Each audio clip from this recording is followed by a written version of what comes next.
Hi everyone, I'm Dr. Asra Nayab. I'm a neuroradiologist by training, and I'm also one of the members of APPNA Young Physicians Committee. APPNA Young Physicians Committee has worked really hard in the past and continues to do so to help match applicants have a successful match. This presentation is toward the very same goal. The topic of our session today, as you all know, is interview skills, which I believe is a subset of communication and interpersonal skills. So let's get started with my spiel on this. So in this talk, I will be doing three sections about an interview. The first will be the things that you should do before an interview. Second, the things that you should and should not do during an interview. And third, the things you may or may not do after an interview. So first and foremost, if you have received an invite, congratulations. Now is the time to go and look up that program's website if you haven't done already. And even if you have, go ahead and look at the website's program, see what the details are, how many residents they take in a year, and stuff like that. Reach out to a friend or acquaintance who's familiar with the program, and be very cautious.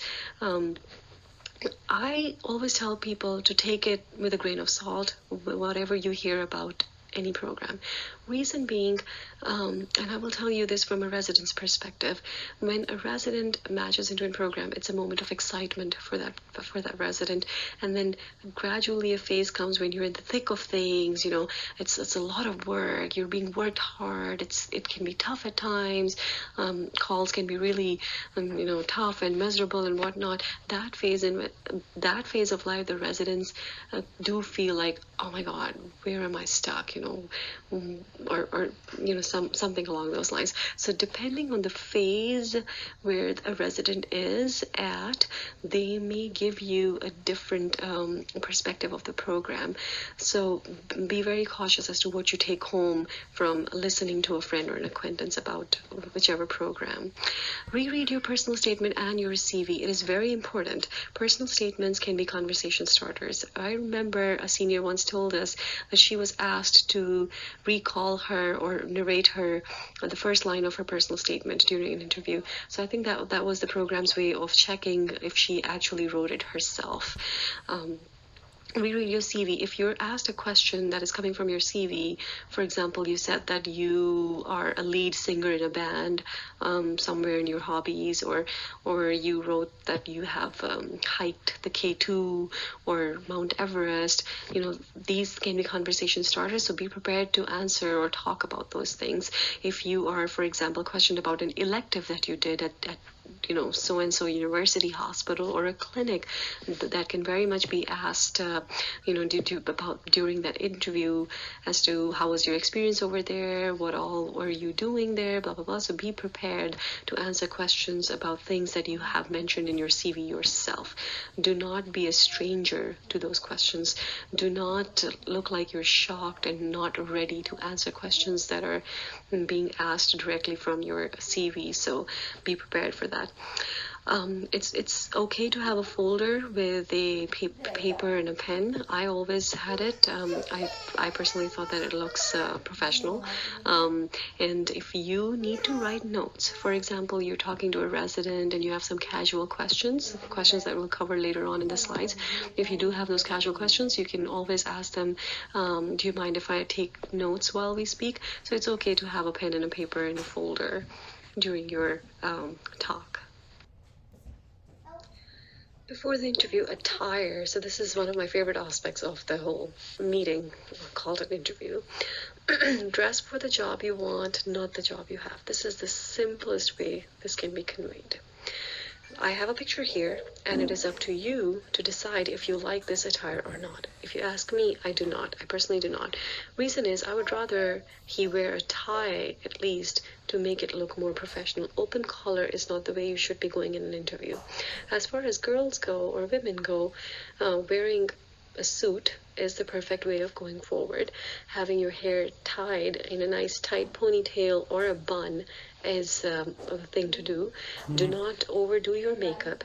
Just be very light on that. No red lipsticks, please.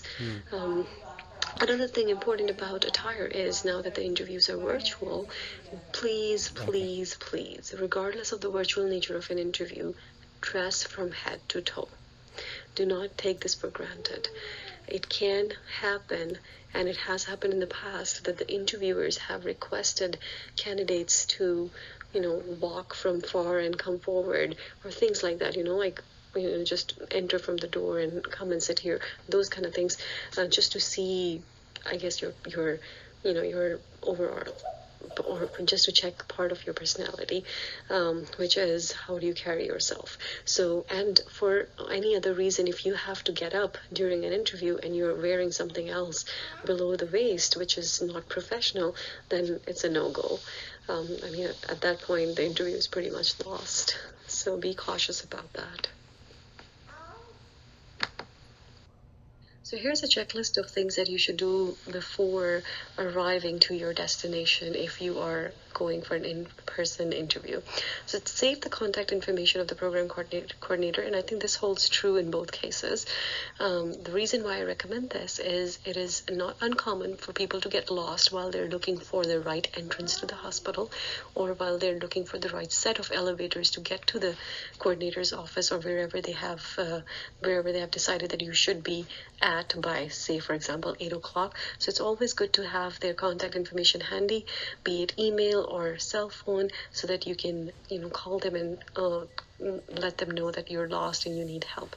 If, for example, you're running late, it is absolutely recommended that you call the coordinator and let them know ahead of time that you are going to be late. It is a good thing to do. It is the right thing to do. Being late without informing, being late is considered rude, and being late without informing is very rude. Confirm your accommodation wherever you're intending to stay. It is not uncommon for people to think that they made a reservation while there was actually no reservation made at any hotel. It has also happened in the past that people request their friends that, hey, can I stay with you for the day? I'm coming for an interview. And then the friend forgets, and the next thing you know, you're at their doorstep, or, you call them a night before and they're like, oh, I totally forgot you were coming. I cannot accommodate you now. So things can happen. So check with your friend or your hotel, confirm your accommodation. If you're going to a hotel, more often than not, hotels offer discounts for certain hospitals, and you can ask your coordinator if there is a discount at any nearby hotel, and you can ask the hotel the same thing if there is the discount they offer for this hospital that you're interviewing at. Check your flight timings. Obviously, it can happen that you're flying from a different time zone. So do check your flight timings and your route to your accommodation, what time you'll arrive. If you're arriving very late at a hotel, give the hotel a heads up that you will be checking in late. If you're arriving very late or very early at a friend's house, definitely give them a heads up that this is the time of your arrival. Calculate the distance from your place of stay to the interview site, so you can account for that when you leave for the hospital in the morning. Check transportation availability. Not every city has Uber or Lyft, so do check that. Some hospitals have shuttle services going to and forth from a hotel or wherever you're staying, so do look into that as well. Usually the coordinator will send you a map with the invitation email that shows you which entrance to use and what set of elevators, blah, blah, blah. So I always print it and save it. I keep it in my handbag because those things can, come in handy. Obviously, you're going to a new place, you don't know the area, so it's better to have a map in hand. Standard in US is to arrive 15 minutes before time, which means you should be parked and you should be up the elevator. If you're doing a virtual interview, be ready 15 minutes before your time. This is an absolute necessity. Do not be late. You shouldn't have any excuses. If you do get late, like I said, inform someone, inform the coordinator, call the coordinator and give them a heads up that you'll be late. But 15 minutes before time means you should be parked, you should be up the elevator, you should be outside the door of the coordinator or wherever they want you to be. Okay, preparing for a virtual interview, as most of you will have. And I don't think virtual interviews are going to go away in the foreseeable future. Interviews may become hybrid, which means that you may have virtual first and then they'll invite you to come in person or something like that. But as of now, virtual interview is all fair game. So preparing for that, you have to look at some logistics. Obviously, decide where you're going to sit and do your interview. There are some libraries that offer some rooms that you can reserve. You can do that. If you're choosing to stay in your bedroom, make sure that your bedroom is clean, your surrounding is clean. Only make visible what is absolutely necessary. You don't have to show them your bathroom, your closet, or the entirety of your bed set or dresser or something like that. Check your computer. If you're using the audio of your computer or if you're using the audio of a webcam, make sure everything works and connects with everything. Be familiar with the software that they're going to use. It can be Zoom, it can be GoToMeeting, it can be Microsoft Teams. It doesn't hurt to do like a practice session, call a friend on that software and see if everything works for you and you can understand what clicks do what functions. Time difference. So be cautious about time difference that you may have. This happened to me. I was interviewing for fellowship and there was a time difference and I logged in an hour earlier, which is still good. I mean, I'm an hour earlier, not late. If you're an hour late, then that interview is pretty much lost. At that point, I would recommend that you just request the coordinator to reschedule it. And again, it's a hit or miss. We all make mistakes. It can happen. So just be prepared. Check the time difference beforehand. Room lighting. The room lighting should not be too bright and should not be too dull. It should, lighten your face, but not like crazy lighting. Check with a friend, make a video call with a friend beforehand to see if the light that you have on your face is adequate. Again, the space should be clean, no pets in or around. If you do have pets in the house and there's a possibility if you have a dog it will bark, then you can always give your coordinator and your interviewers a heads up that I apologize. You might hear my dog barking. I apologize for that. If people have kids in their homes, and I have seen people apologizing pre-hand that I have a little one in the house. I'm sorry if you hear, a cry or something like that. It's okay, we're all humans.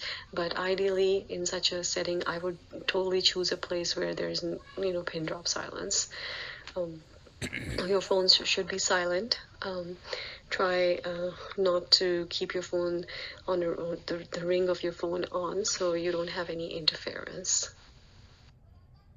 Greeting during an interview is very important, regardless of your nature of the meeting, either virtual or in person. Always do a smile check. The way you do a smile check is you look at yourself in the mirror and decide the degree of your smile that you're going to have on your face. It should not be an ear-to-ear grin, and it should not be like a blank face either. It should be a polite smile, little curved lips with as minimal teeth visible as possible. Know how to pronounce the name of your respective interviewers. I cannot emphasize enough on this. It is so very important to me that people pronounce my name right, and I can say the same for many, many people. Nobody, you might see people taking it lightly if their names are mispronounced, but generally people don't, and people always appreciate those who say their names right. So if you are confused in as to how to pronounce the name of a program director or of a resident who will be talking to you, ask the coordinator. Ask the coordinator how best to pronounce someone's name and practice it. Repeat it until you have it right. If you're still unsure and you enter into the room and the person is right in front of you, you can always ask them, can you please help me say your name right, or how do you say your last name, sir or madam? Can you help me say your last name right? And things like that. And they will help you and practice with them. For example, if somebody's name is, I don't know, I can't think of something, Twin Beam, Twin Beam, then you have to practice saying Twin Beam until you get it right. So, always address people with their last names. That's the norm in US. You do not, if somebody's name is John Michael, you do not say, hi, Dr. John. you're supposed to say, "Hi, Dr. Michael." If somebody's name is Derek Barter, you do not say, "Hi, Dr. Derek." You say, "Hi, Dr. Barter." Okay. This is the norm, and likewise, they may address you in the same manner, but they may also use your first name. But that's okay because there's a hierarchy, and seniors can use juniors' first names, whereas it's not true the other way around. So you're always supposed to address people with their surnames until they invite you to address them with their first names. Ask if they're comfortable shaking hands, because yes, the pandemic is almost over or is over, but still some people are not comfortable shaking hands while others are okay with it. So you can always, make a little pause and ask them if you're okay shaking hands. Your hands should be absolutely dry. I cannot emphasize enough on this. It is absolute no-go to have wet hands and go shake somebody's hand. So be cautious with that. When speaking virtually, when meeting virtually, be cautious of your camera angle. It should not be like Mr. XYZ over here. And then again, I don't agree with Mr. XYZ's smile, which is more like a scary. So have a polite smile and check your camera angle. Your camera should be at the level of your face. It should not be above your face. It should not be below your face. Do not lean back on your chair at any time during this session. So people take this for granted. I know someone who was leaning back in his chair all the time during an interview, and one of my senior residents was interviewing him, and she made this point after the interview, like the guy was leaning back in his chair throughout, like as if he was interviewing me. So this was not taken politely. Avoid multiple browsers. You may have a big screen, you may have, multiple screens. Just avoid multiple browsers. Just open one window, which is your interview window, and face toward the camera. Just be focused on that. Do not divide your attention by having, for example, Facebook on, or any other, if you're watching sports and there's a match going on, do not do that. Do not have another session running where you're watching a game or something. Okay, things that you should not do during an interview, or in other words, how to screw up your interview. Be late. So if you're late, you have pretty much lost the interview. It is unacceptable to be late. On time means 15 minutes before time. That is on time. And if you're on time, you're late. And if you're 15 minutes late, you're very late. So bear that in mind. Please do not be scratching your head, your nose, your toes, your groin, or anything of that nature. Try not to mispronounce someone's name, as I detailed earlier. Do not have any food particles on your face. If you have eaten breakfast, or if you have had coffee or something before starting your interview, please take a look at your face before entering a room, or starting your virtual interview, that your face is absolutely clean. Do not be messaging while someone is interviewing you. It is absolutely unacceptable. The only exception there is to this situation is if you have someone, some really close relative or someone in an ICU or in an emergent situation, and you're expecting a phone call. You can always give your interviewer a heads up about the situation, and you can tell them that my phone may ring. I apologize for that in advance, but I'm in a situation, or so and so is in a situation, and I'm expecting a phone call. If you want to take notes, you can politely ask your interviewer if it's okay you take down notes while we chat, and that's perfectly fine. I always did that while I was talking to residents and fellows in a program. I would ask them things like parking money or meal money, or residents, like where do they live, or about their commute to the hospital, and I would take down notes, because these are the things that are readily not available on the website sometimes. So, and by the end of your interview trail, you may forget that which program offers meal money and how much, and which program has free parking or not. So it's okay to take down notes for those things. So interview is a compatibility check. I keep saying this again and again. I want to emphasize this. Interview is a compatibility check. As much as you are trying to impress them, they are trying to impress you too. So be cautious with your words. Here are a few examples that, in my opinion, are acceptable questions. But again, it depends on who you are talking to.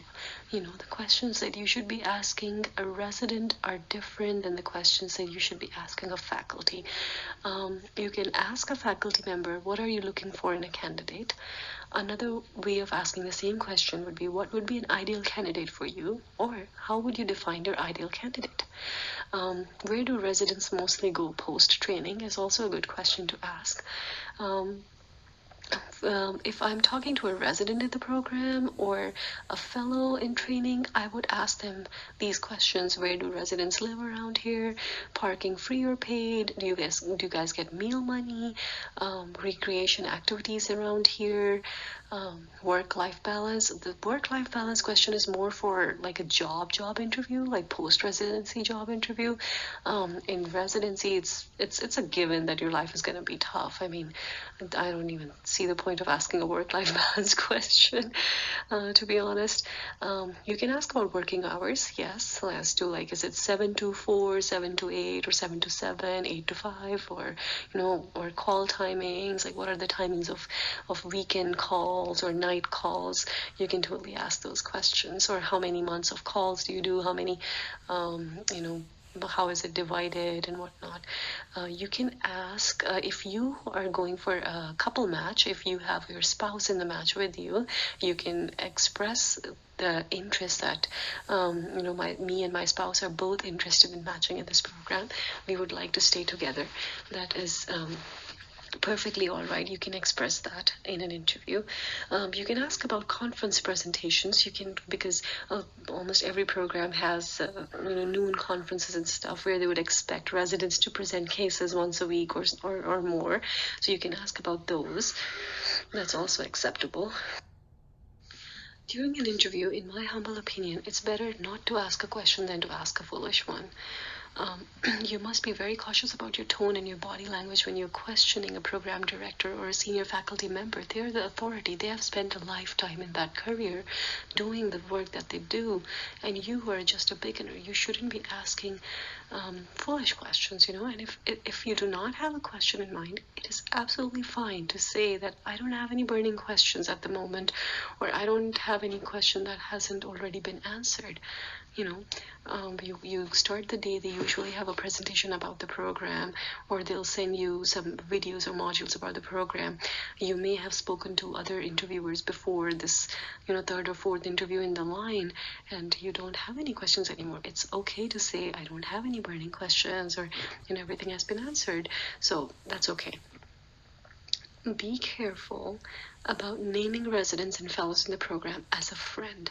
A lot of people think that they can use that to their advantage, but I always caution people that if you know someone in a program, that does not guarantee you a spot in that program.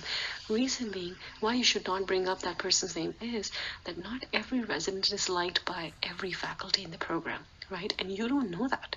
The resident is not going to tell you. More chances of the resident not telling you that so-and-so faculty doesn't like me, So if you say that XYZ is a friend of mine, or I know him or her from medical school and stuff like that, maybe the attending who's interviewing you does not like that resident.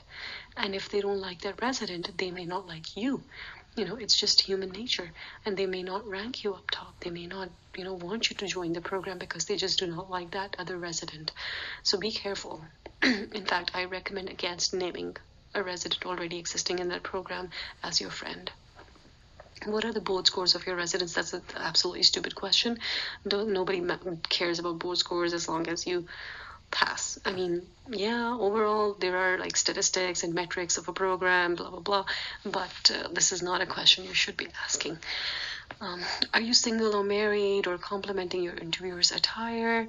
These are the things you should absolutely avoid. This is like hitting on someone. Do not do that. Be boastful. So do not come off as someone who has a pride and someone who's very full of himself or herself. I'll give you examples. When I was doing some mock interview sessions, there was a match applicant who I was helping with interview preparation, and he asked this question. I have leadership experience and I have excellent leadership skills. Do you think my leadership skills will help me in your program? I think I know the point he was trying to make. He was trying to make this point. He was trying to highlight his leadership skills. But chances are that they've already reviewed your CV. They already know you have leadership skills. If they're not bringing it up, just let it be. It's okay to not unnecessarily go highlighting your things that you've already written in your CV. In fact, this very statement is the wrong way of doing it. Another example of a unnecessary statement or a question is if you bring up the fact that your interviewer and yourself attended the same medical school, and by that you're trying to, imply that if you can help me in the match, well, this is not the place to do that. If there is someone in the program who's from the same medical school as you are, maybe a resident or maybe a faculty, then you can try reaching out to them before the interview, like well before the interview, and see if they respond or not. But during your interview, if this is your first meeting with them, I think to express this sense of entitlement is incorrect, is inappropriate. Just because you're from the same medical school or country as they are does not mean that you are entitled. Does not mean that they owe you something and that they will definitely help you match there. It does not work over there. People do not vouch for those who they do not know, absolutely. Unless they like you, yes, they will vouch for you, but you should not be expecting people to vouch for you just because you're from the same country. It doesn't work that way. You may get a compliment or two on your personal statement, on your CV, on your scores, or something else that you may have achieved and you have mentioned that in your CV. The best way to receive that compliment is to nod politely and say thank you. Or thank you, I tried my best, or thank you, it's a work in progress, something like that. The wrong way to receiving a compliment is to say, I know I'm your best applicant. And in fact, this did happen once during a mock interview session. I remember an applicant saying, when I complimented on his scores, he said, I know I'm your best candidate, I am, or something along those lines. So that's very inappropriate. It just shows that you're too full of yourself, and at that point you prove yourself incompatible, to my knowledge, to every program. Basically, I don't know if there's a program who would be interested in someone whose pride is very loud. Personal statements are a conversation starter, like I said before, so be prepared to read your personal statement beforehand and be ready to answer questions regarding what you have put in your personal statement.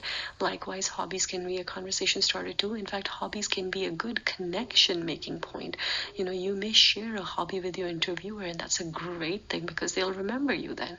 For example, if you love a certain type of cuisine, you can mention that I like trying different cuisines, and Thai food is my favorite. You never know, your interviewer may love Thai food too, and you can then delve into how this restaurant is really good, that restaurant is really good, or if you have tried to cook Thai food yourself, you can get into that conversation. It will be a pleasant interview at that point. So hobbies is a very important section of your CV. Avoid prolonged uhs. So when you're asked a question and you do not know the answer straight away, if you need time to come up with an answer, you can just say things like, interesting question, and by that time you should have an answer. Do not be like, do not look lost. Of all the things in an interview, pitch is my favorite part. And to exemplify that, I always give this example. When you go to a store and you're looking at several TVs over there, you want to buy a TV and you want to make the best choice for yourself, you ask the salesperson to guide you. The salesperson then starts off by telling you the features of a TV. This TV has this feature, this feature, this feature, this feature. If you compare it to so-and-so, this TV has this feature, this feature, this feature, which is outstanding and makes it superior to the other brand, blah, blah, blah.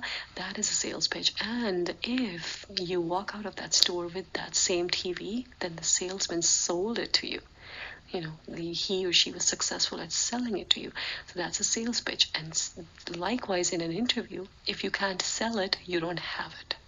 Now, what I do not intend to say is, do not say that as compared to so-and-so applicant, I have this capability, this quality. Nope.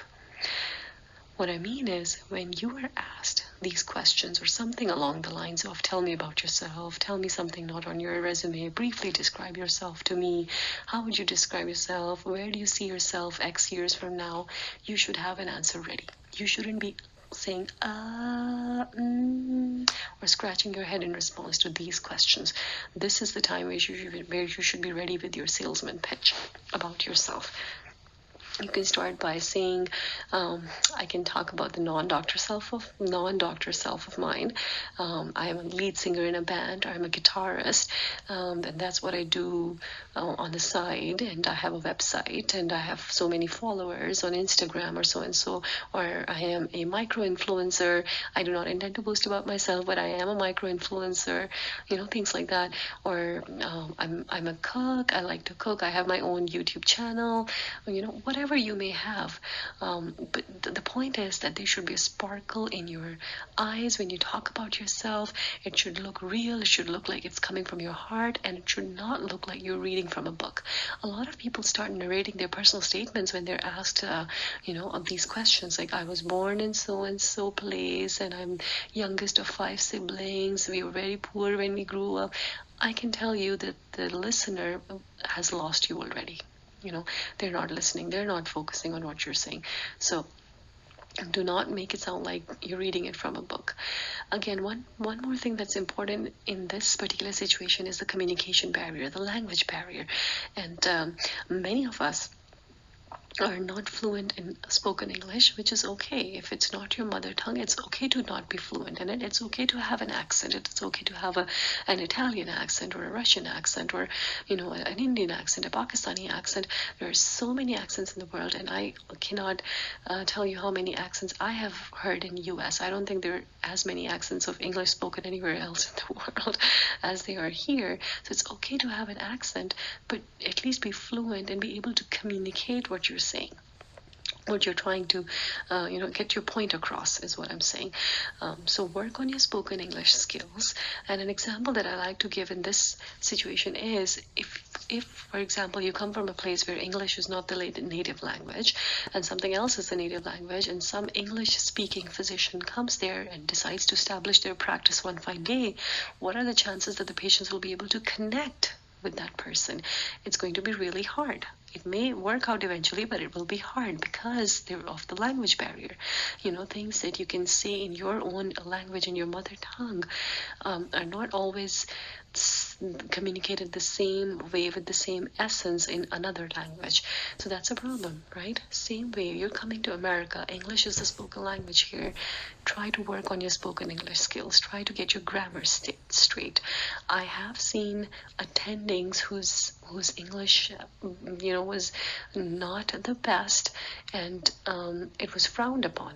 And by not the best, I don't mean they had an accent. I mean their grammar was not at par, not up to the mark. So work on your grammar. Read books, read novels, children's books and stuff like that. Watch movies where you can understand the way things are communicated. Practice in front of a mirror. Practice in the bathroom in front of a mirror, and practice in your day-to-day communications. Speaking English, as to, like, for example, you're going for grocery shopping, you're coming back from grocery shopping, just try to use this foreign language as much in your daily communication so you can improve upon that particular skill.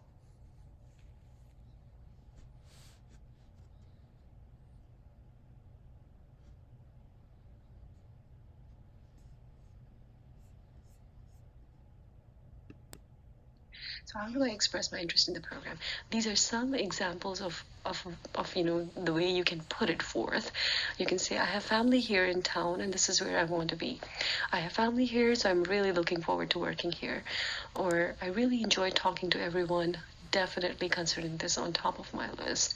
Or I'm looking to stay here, or I can see myself working here. These are some ways of expressing your interest in the program. After your interview is over, you can always send an email to the program coordinator, or to a resident who interviewed you, or to a faculty, and express your interest, saying that I can see myself working here. I really enjoyed talking to everyone in the interview this morning, and I'm looking forward to being a part of your team. I sincerely hope that the interest is mutual, something along those lines. You can do that. If you're being interviewed by a resident or a fellow in the program and they say, oh, it's a very laid back program and you can ask me anything, I'm very laid back, I'm very, chill or whatever, carefree, they come off as a carefree and casual person, that does not mean you can reciprocate the same behavior. You are not there yet. And so do not let your guard down. Interview is not over until you have left the building. Be professional. You have to maintain your professional tone till the end of it, till you click exit on your screen or till you walk out the building. Do not lean back on your chair if you're in a virtual interview just because someone said that, oh, this is a laid back interview and it's very casual. So be cautious. Some helpful tips here if you're going for an in-person interview, which you will at some point in your life. So it is okay to take your baggage to your interview site, to the hospital, and you can request the coordinator to show you a corner where you can place your bag, and you can collect those bags at the end of the day. This is perfectly acceptable. Another thing, you'll obviously be carrying some documents and your interview dress, always have them in a hand carry if you're traveling by air, because it has happened in the past that people have lost their luggage. The airline can lose your luggage and there's no guarantee that you'll get it back. So you do not want your very important documents and your interview attire lost. And people have arrived at their destinations without a dress to wear, without a proper dress to wear the next day on the interview, and they have gone to the interview in a pair of jeans and casual shirts. I don't know what happened after that, but this has happened, and it's an unideal situation because it's just unpleasant to be in that situation. So be cautious. Thank you very much. It's time to end this session. Again, I'm a very proud member of APPNA YPC. YPC sincerely wants all of you to succeed in your journeys wherever you are. Stay persistent. It's hard, it's tough, it's maybe rough, but it's not impossible. For any correspondence, please reach out to the APPNA YPC Facebook page and we will get back to you as soon as possible. Thank you and all the very best.